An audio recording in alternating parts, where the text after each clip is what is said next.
qaybtii dambe ee khudbada tan ku soo qaadanay ninkan hadda la soo magacaabay qaramada midoobay oo la yiraahdo Hayson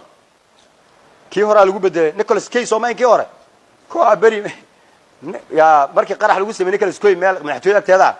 magaciisu kasi waay waa gaalada madaxaagii moogtay magacoodu adag yahay markaas hebelo maanta ma maqashay Nicholas Cage uu gooyay marka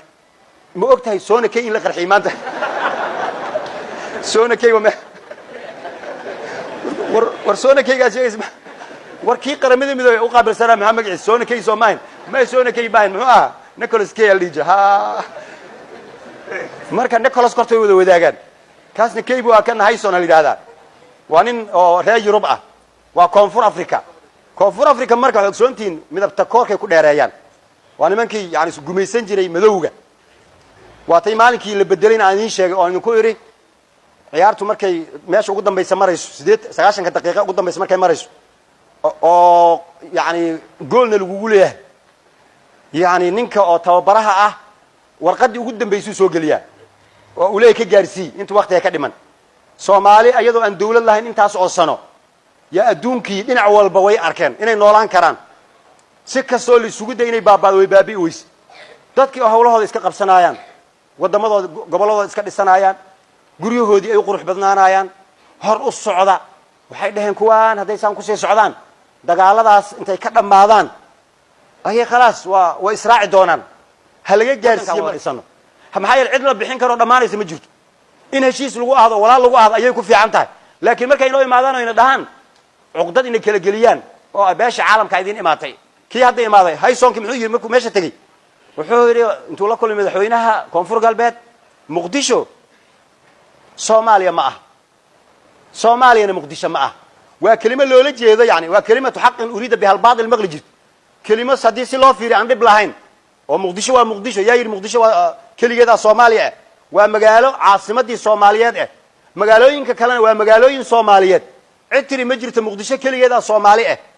Soomaali waa la yaqaan xuduudeeda in la haysto inaan la haysaninba waa la yaqaan marka Muqdisho waxay saawileen waxay diidayaan ummadani Muqdisho waa madaxii ummadda Soomaaliyeed meelaha kale waxay kaga duwan tahay meelaha kale dadku ama way is yaqaanaan oo qofkii taga xataa dadku markuu soo galo way ka saayaan maanta qofaa soo biiray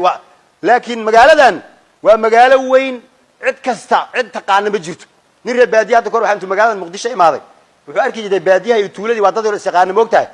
qofkii imaado oo safar ka imaada Soomaali deeqsinima lagu yaqaanay waa la marti geliyaa qofaa soo meel fadhi markuu arko soo bax gurigay raac gurigiisu geynaya markaas uu raashin soo siinay waa qof dayf ah waa marti ah waa la soo martida Soomaalida magaalada intuu soo galo meel iska fariistay suuqa ma dad yaqaan markaas dadkii qaarna xagee u socdaan qaarna wax u soo leexdo uu waay oo la hadloo yiraahdo bal kaal ila soo qaday guri laana inuu marti yahay cid ogba male marka dambe tu meeshii saaxoor wala dhageys waligiin ba isdaba marmara aan idin kale marti idin ah marka magaaladan waa magaalo saas oo kala marka in la isu sheego magaaladan waa magaalo saas u weyn Soomaali oo dhan joogta waa meesha yaani maskaxdii Soomaalida ay taalo waa meesha Soomaali hadii wax loo qabanayo meesha wax looga qabanayo ay tahay yaani haday hagaagto waa qalbigi oo kale oo inta kale way wada hagaagaysaa haday hagaag weyso oo waligeed ay qasnaatana inta kale way qasnaanayaan mana atraafta iyo dhinacyada hal bowluhu iyo wadnihi haduu jiran yahay inta kale mustawaha markii laga hadlaayana war Soomaali xagee joogto Soomaali sudan qatwa arteen Muqdisho lagu arkaa hadii qof Soomaali meel wax lagu yeelo waxa mudaaharaad sameyn waxa maxaa wax qori waa Muqdisho iyo dadkeeda marka taas waxa keenaysa mas'uuliyadda la qaaday Soomaali xukuumadda balaayo waa tii reer oday kaaga dhigta adoo tabartaadaba ay yartay hadii reerka adiga uu kugu soo fakado markaas waxa dhayn balaayo waa tii reer oday kaaga dhigta marka reer Muqdisho ummadda Soomaaliyeed ee geeska Afrika oo dhan ayaa fiirsanaysa marka waa balaayo waa tii reer oday kaaga dhigta marka si odaynimo in loo dhaqmo waxa la rabaa yaani walaaltinimada la xoojiyo goboladana la dareensiyo leeyahay war inagu walaalaanahay nin haduu yimaado banaanka inooga imaado oo inagu isku diraayo warkiisa lama yeelo quraankana inoo sheego ilaahay wuxuu yaa ayyuhalladina aamanu marka safiir quraanku wuxuu la hadlaa aamanuna muxuu yahay ma qabiil ba aamanu qabiil ma ah aamanu waa wax la rumeeyo waa mabda la aaminsan yahay yaa ayyuhalladina aamanu in tudiicu alladina kafaru qaalada warkooda hadaad yeeshaan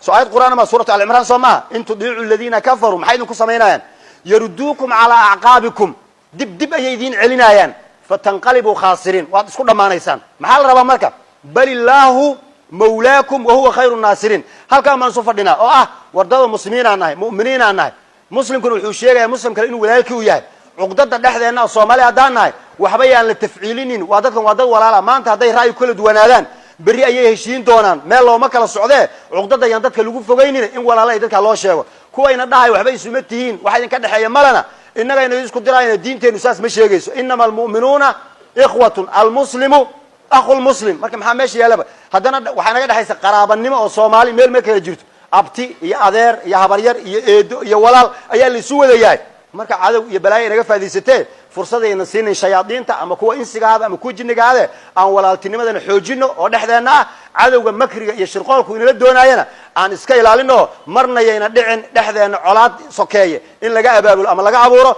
cidii taa ku fikirtana horay ayaan uga soo daalnay oo waa la isdagaalay qof natiijo gaartayna male marka walaaltinimo waxay ku dhaanta male ilaahayna ha loo hogaansamo diintiisa ha la qaato safka aad ku jiraysana aqoonso adu waxaad ka tirsan tahay saf yaa ayuha alladina aamanu la yiraahdo wuxuu ku dhamaadaa safkaas oo u sii socdaa nabigeena sallallahu alayhi wasallam ayuu maraaya ilaa anbiyada ilaahay oo dhan